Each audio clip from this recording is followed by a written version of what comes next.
Okay, kita masuk kat topik 5, tingkatan 4, perubahan kimia dengan perubahan fizik. Okay, apa ni? Apa itu perubahan kimia? Apa itu perubahan fizik? Okay, kalau perubahan fizik, ia berlaku ciri fizikal, bentuk, isi padu tanpa menghasilkan benda yang baru. Okay, kalau kimia, dia menghasilkan benda yang baru, dia berbeza daripada asal bahan tu. Itu kimia.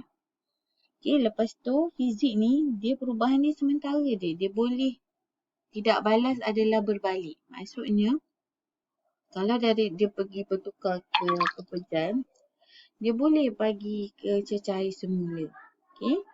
Kalau kimia, perubahan tetap dan tindak balas tu adalah tidak berbalik. Kalau fizik, okay, dia melibatkan sedikit perubahan tenaga. Kalau kimia, dia melibatkan banyak perubahan tenaga. Okay, kalau fizik, ciri-ciri kimia dengan komposisi bahan tu tak berubah. Dia berubah hanya luaran je, bentuk fizikal dia saja. Kalau kimia, komposisi dengan bahan semuanya berubah. Okay, kita tengok contoh satu ais. Okay. Ais bertukar menjadi air dalam proses peleburan dan dia bertukar menjadi steam dalam proses pendidih,an dan penyejatan.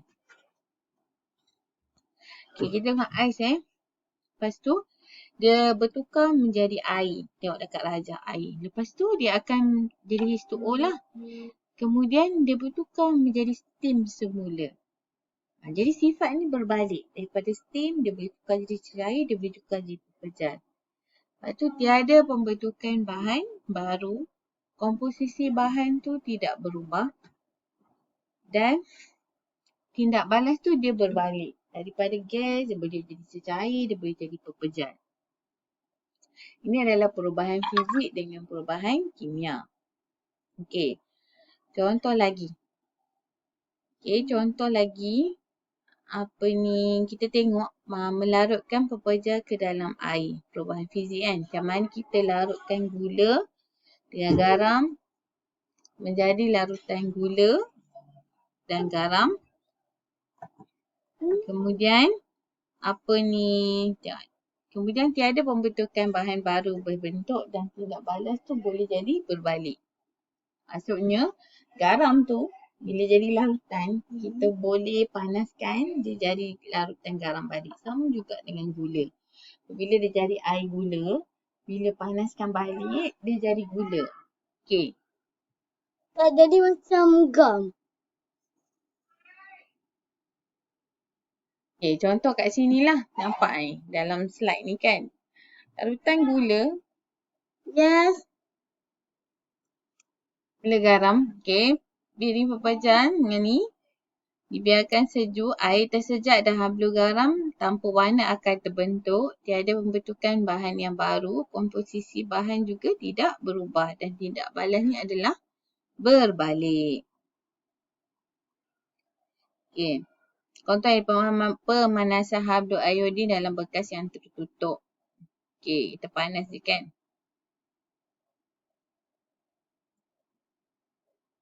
Okey, hablu iodin berwarna hitam, memejah dan bentuk uap unggu bila dipanaskan. Jadi uap unggu memejah dan bentuk hablu ni. Tiada bahan baru yang terbentuk dan komposisi bahan juga tidak berubah.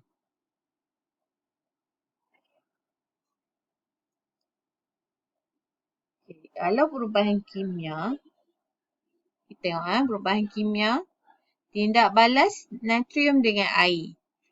Dia akan jadi natrium hidroksida, hidrogen tanpa dengan haba. Maksudnya panaslah ada haba. Okey, di mana bila natrium tu dimasukkan dalam air, natrium tu akan bertindak balas dengan air. Kemudian dia akan membentuk natrium hidroksida. Kemudian bila terbentuk natrium hidroksida, hidrogen dibebaskan. Okey, hidrogen dan haba juga dibebaskan. Jadi, sifat kimia yang berbeza daripada bahan tindak balas. Jadi, bahan baru terhasil iaitu natrium hidroksida tu bahan barulah. Daripada natrium menjadi natrium hidroksida. Dia tindak balas ni tidak berbalik. Maksudnya, natrium hidroksida tak boleh jadi natrium semula.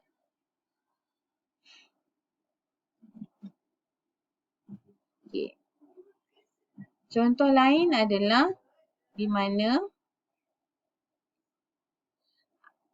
pembakaran arang.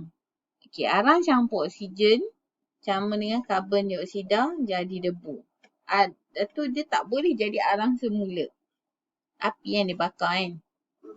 Okey, lepas tu dia jadi debu. Dia tak boleh debu tu jadi arang balik. Tak boleh. Kenapa?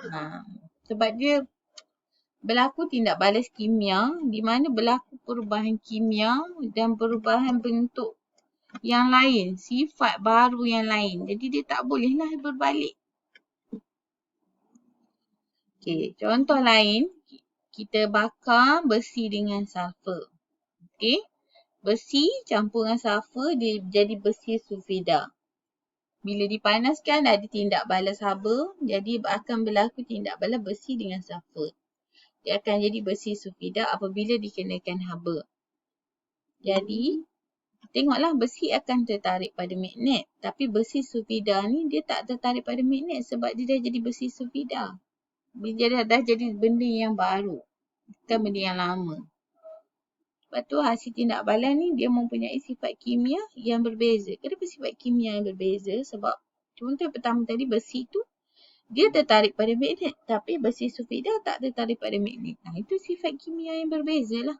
Jadi tindak balas ni tidak berbalik. Contoh yang lain kita pengaratan paku besi. Kita tengok besi campur dengan oksigen, dia campur air, dia jadi besi oksida iaitu karat.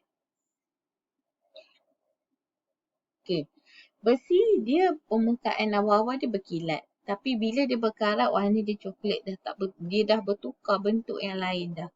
Jadi besi oksida adalah bahan baru yang memiliki sifat kimia yang berbeza. Jadi tindak balas ni tidak berbalik. Maksudnya besi yang berkarat ni dia tak boleh jadi besi dah semula. Okey, contoh lain kita tengok kat sini tindak balas zinc dengan larutan koprom 2 sulfat. Zinc tu berkilat dicampur dengan koprom 2 sulfat ni larutan biru. Dia akan jadi zinc sulfat tanpa berwarna dan koprom warna coklat. Kat sinilah zinc campur dengan ni dia akan jadi zinc sulfat dan campur koprom warna coklat. Tindak balas ni memiliki sifat kimia yang berbeza. Tindak balas yang baru, tindak balas tak berbalik. Maksudnya zinc sulfat ni dia tak boleh jadi zinc semula. Okey, contoh lain, fotosintesis. Okey, kita tengok fotosintesis. Karbon dioksida campur air, ada kehadiran cahaya, dia jadi glukosa dan membebaskan oksigen. Okey Jadi hasil tindak balas memiliki sifat kimia yang berbeza, bahan baru terhasil dan tidak berbalik. Okey, lagi satu. Kita tengok kegunaan perubahan fizik dalam kehidupan harian kita. Okey, apa dia? Yang pertama, mendidihkan air, menghancurkan bawang, hujan, hablu gula daripada jus tebu. Macam mana kita buat gula tu kan? Larutkan garam dalam air, mengheringkan pakaian dan meleburkan coklat. Macam mana kita nak bagi coklat tu cair.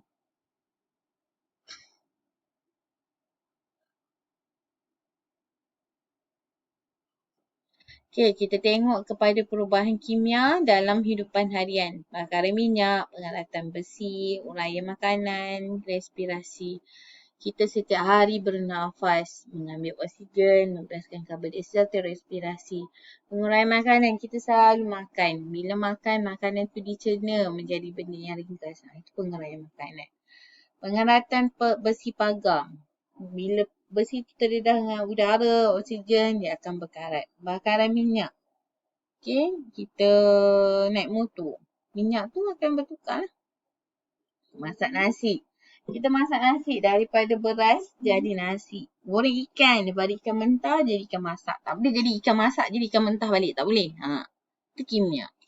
Susu jadi masam. Susu tu bila dah masam dia tak boleh jadi susu balik. Itu tindak balas yang tidak berbalik. Macam nak makanan dalam makanan. Samalah. Kita makan. Okey.